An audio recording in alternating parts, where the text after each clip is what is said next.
In this section, we're going to look at the cranial nerves and the tests, what they function.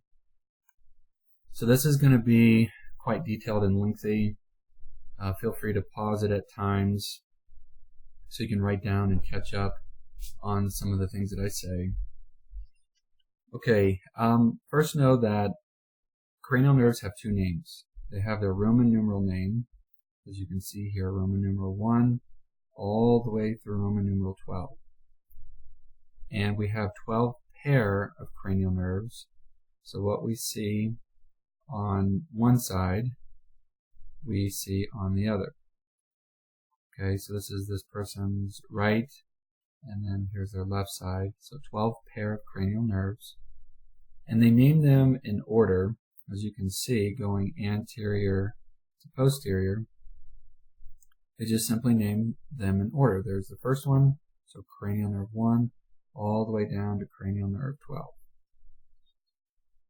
Okay. The harder name is their AKA. So cranial nerve 1 is the olfactory nerve, and all the way down to the cranial nerve 12, the hypoglossal. Okay, now the slides that follow will hit each one. Okay, cranial nerve 1 is the olfactory nerve, and it is responsible for smell. So the test is simply have the patient smell something. Cranial nerve 2, let's go back to this one. So you'll occlude one nostril, have them breathe out of the other, and then switch. And typically you'll have a vial with like lavender, cinnamon, coffee beans, something like that, and have them smell. Okay, cranial nerve 2 is optic nerve, and you can see it here. There's the optic nerve, which tapers into the optic chiasm. The optic nerve is responsible for vision.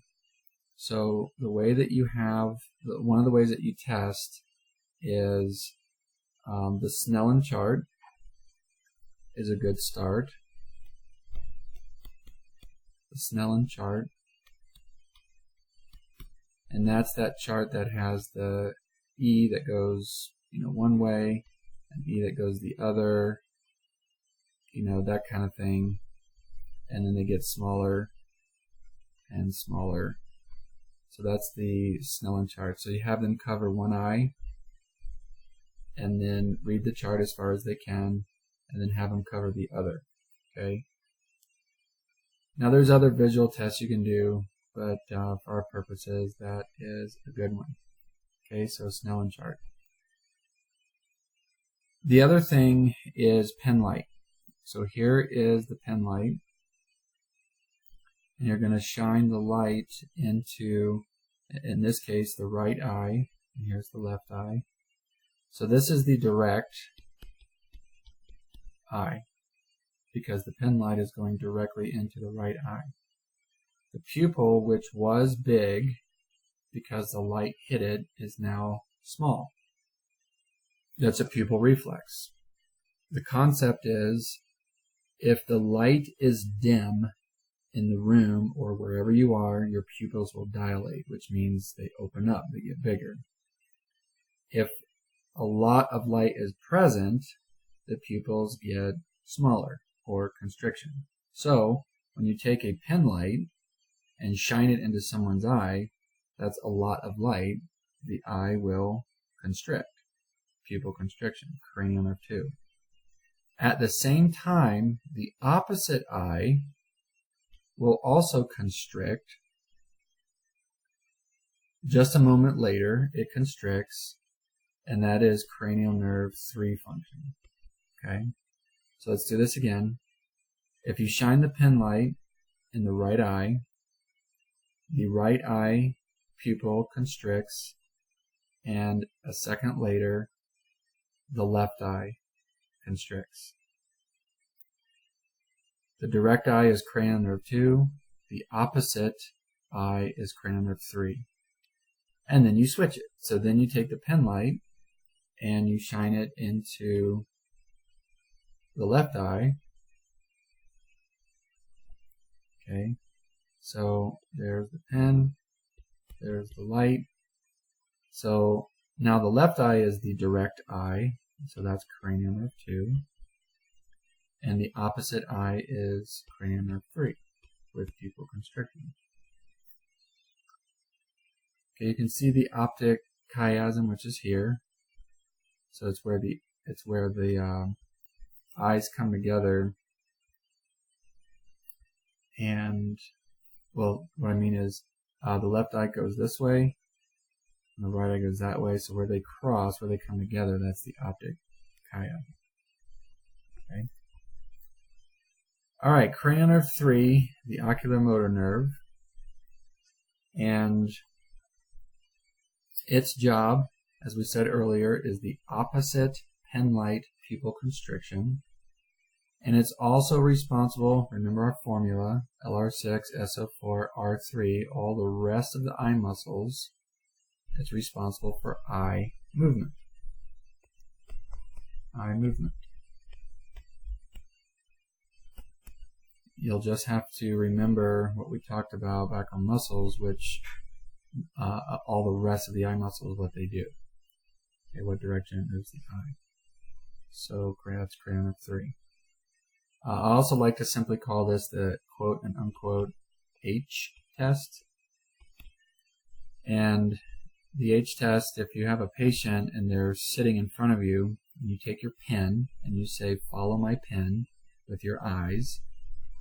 What you do is you move one way, and you go up and down, and then you move the other way, go up and down, and when you look at it, you've just traced an H. So I simply call that the H test, and what you've done is you have tested all of the eye muscles.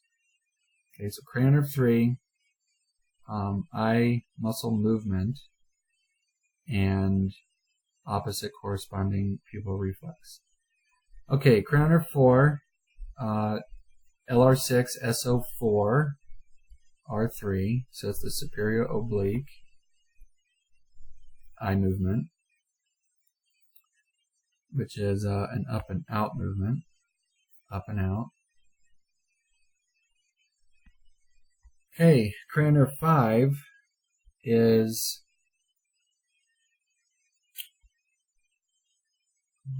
rotate this so it is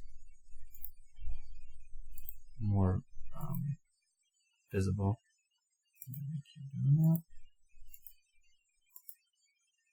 Okay, so cranial nerve 5 is the trigeminal nerve, and as you can see here, we have the trigeminal ganglion, and that gives rise to 3 nerves. The tri, which is 3, trigeminal nerve.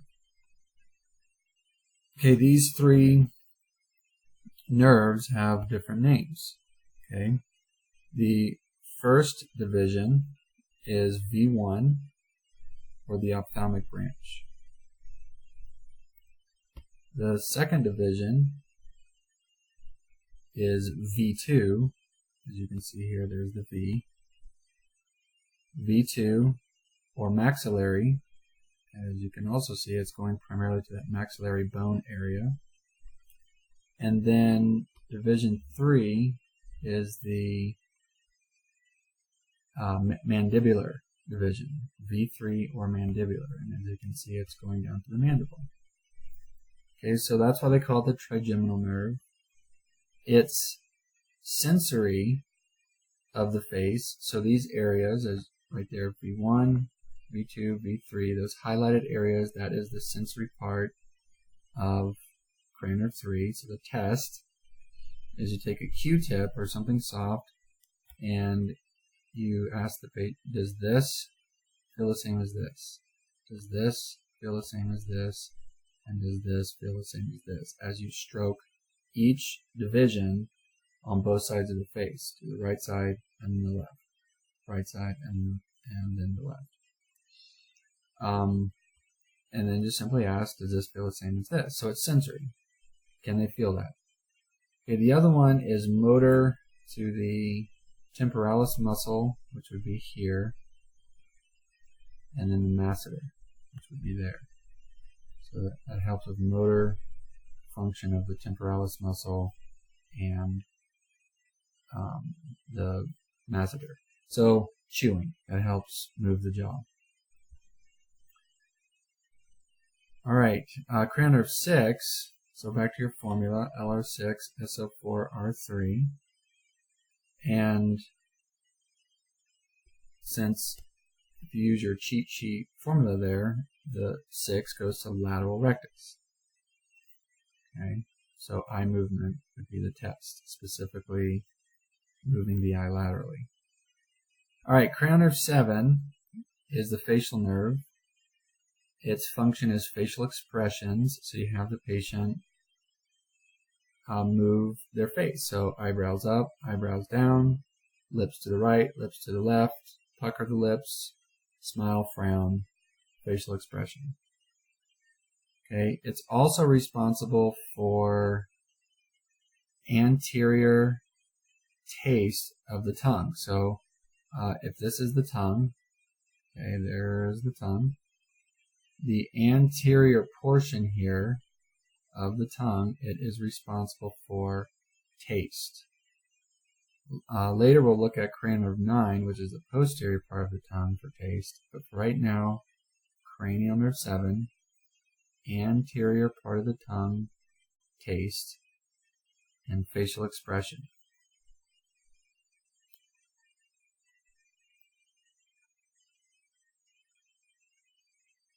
On cranial nerve 7, Bell's palsy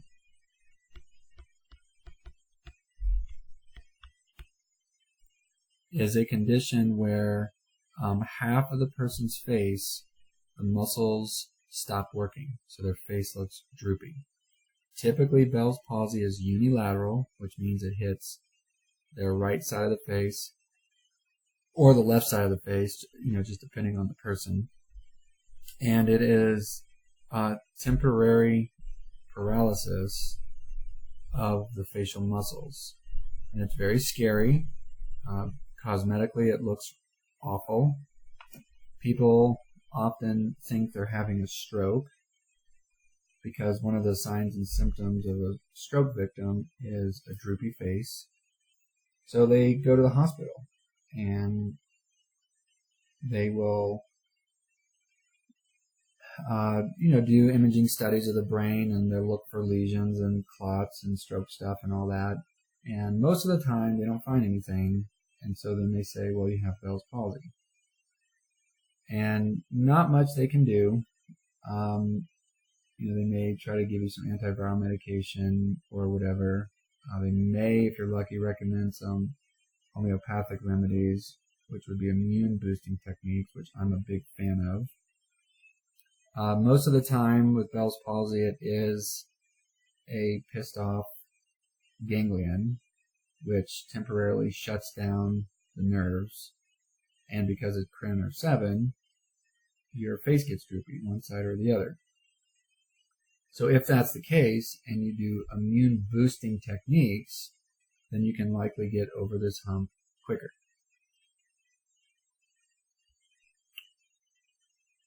Okay, cranial nerve 8 is the vestibular cochlear nerve. Now that is 2 words, vestibulo-cochlear.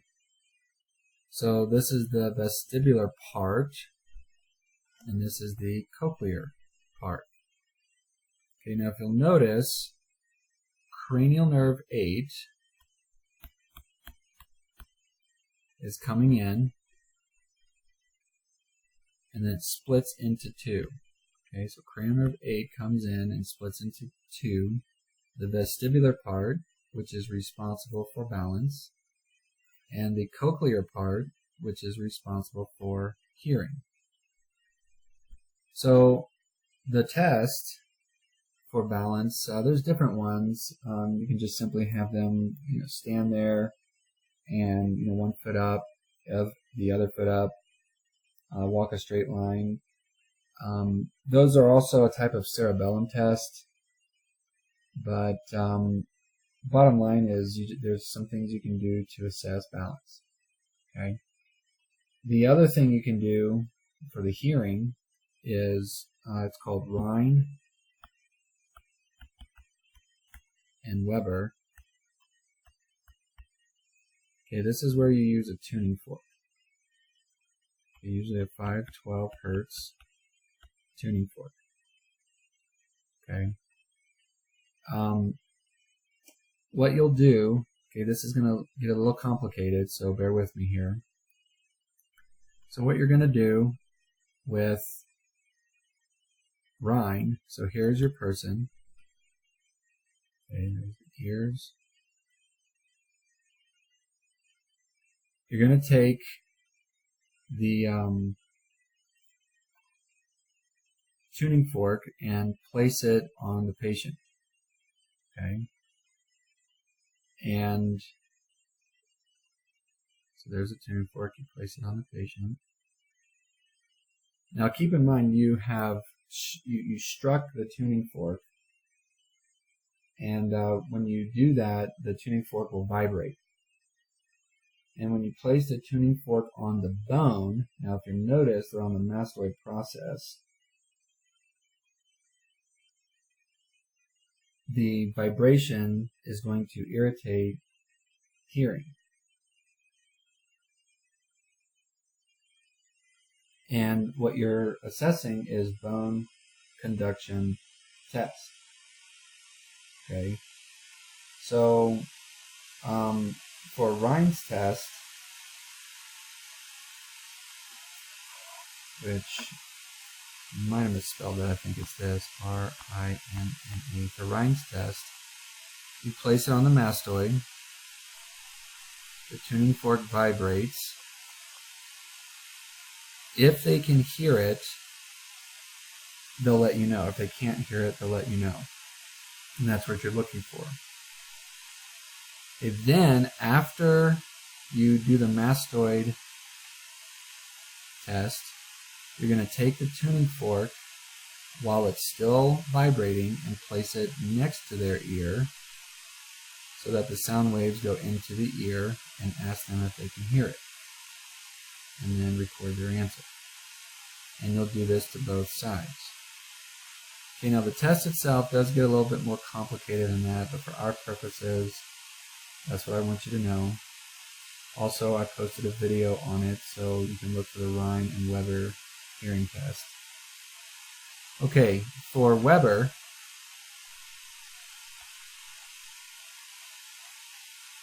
you're going to place the tuning fork on top of the head, and the vibration will, what you want is for the vibration sound to go to the ears equally.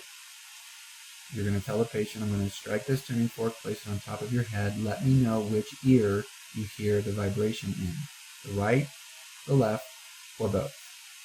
What you want is for it to go to both. That's good. Okay. Now, if the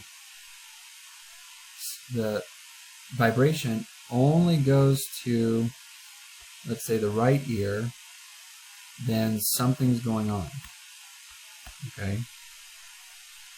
So what you want is the sound to go to both ears, but if it only goes to one ear, then something's going on. Okay? Now keep in mind, this is an exam, a basic screening method to see if this person can hear. Okay? Now obviously if you're a nurse or even just a general practitioner, in a way you're not necessarily an ear specialist, so if any of these are positive, you send them to an audiologist and they take over to help this person. Okay, so these are just simply hearing tests. The video that I'll post, or that's posted, will really help you understand Rhine and Weber as well.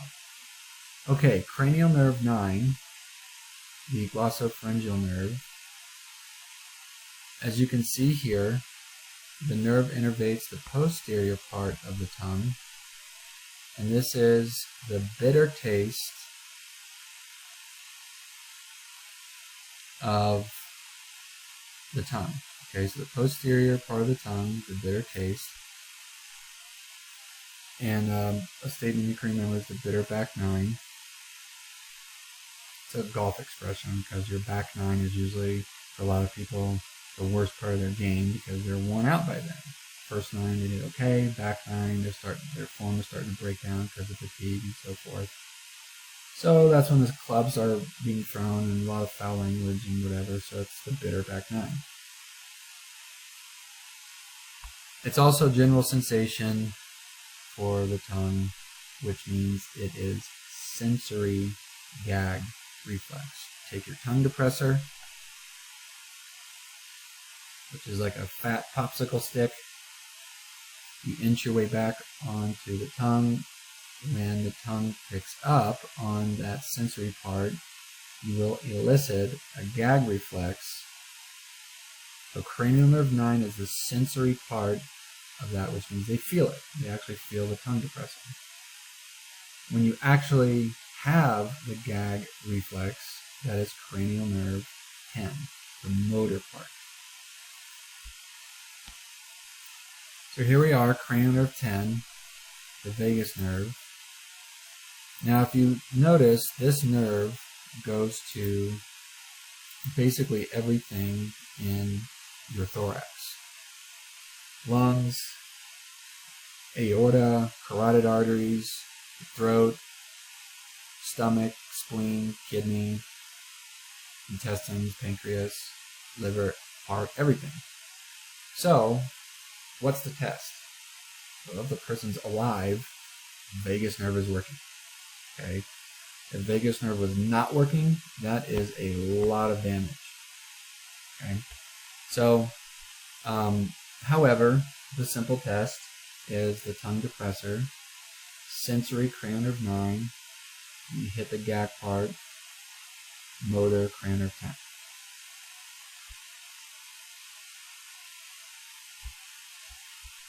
10. Okay, cranial nerve 11 is the spinal accessory nerve. You may also read it somewhere as simply the accessory nerve, so know both. Spinal accessory nerve or accessory nerve, either one's fine. Also cranial nerve 11. It innervates the SCM, right here, and the trapezius muscle. So it is muscle testing. You grab the person's head, and because the SCM does lateral bending and medial rotation, you simply you try to rotate their head out of that position, have them resist, and then do the other side. With the trapezius, you have them shrug the shoulders and you push down, have them resist.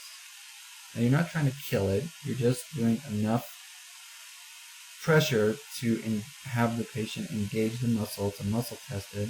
If it's strong, you will feel it catch and lock, and there's a nice strong resistance there. If there's something going on, it will blow out and go weak. Usually it's followed up with the patient going, because it hurts, it's tender, there's something going on. Okay, on the other end of the scale, it could be a hyperactive cranial nerve 11, which will lock you in lateral bending of the head and an elevated shoulder. That's called torticollis. Okay, so torticollis locks the neck and the shoulder into a spasmed position, and sometimes it's self-limiting. It will go away quicker with treatments, soft tissue work, dry needling adjustments, electric stim, things like that. And there's different reasons that can cause torticollis. It could be an inflamed spinal accessory nerve. It could be subluxation to the occiput, to the clavicle. All the different parts. The trapezius has origin and insertion on. and the bony misalignment causes the body to innately guard and protect, so it'll lock up.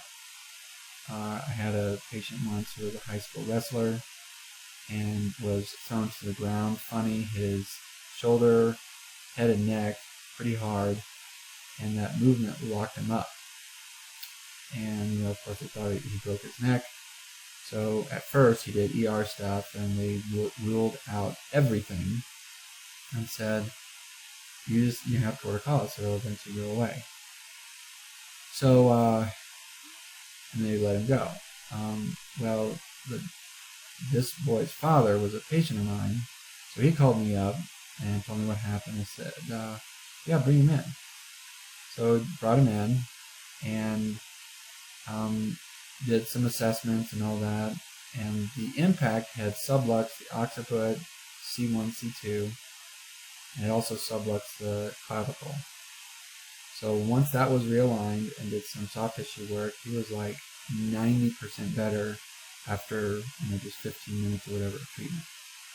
And after a second visit, he was back to normal. So he got over the hump really quick because of treatments. Now, if he didn't get that stuff, it probably would have taken the classic 2, 3, maybe 4 weeks to gradually dissipate over time.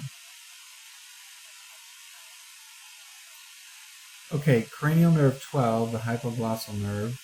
So hypo, below, glossal, tongue. So you can see here, the nerve goes below the tongue and innervates tongue muscle and swallowing muscles. So test, have the patient swallow something like a drink of water, and then have them stick their tongue out. If the tongue comes straight out of their mouth, then both right and left part of the tongue muscle is working. If they stick their tongue out and it deviates, then there's a weak side. Or you could have them, you put your hand against their cheek and say, with your tongue, press against your cheek, which will press against my hand, which you can feel that, and then have them do the other side. So right cheek, left cheek, have them press against their cheek with their tongue. And if they can do it, then obviously both sides of the muscle tongue are working. If they cannot do one side, then there's something going on with the cranial nerve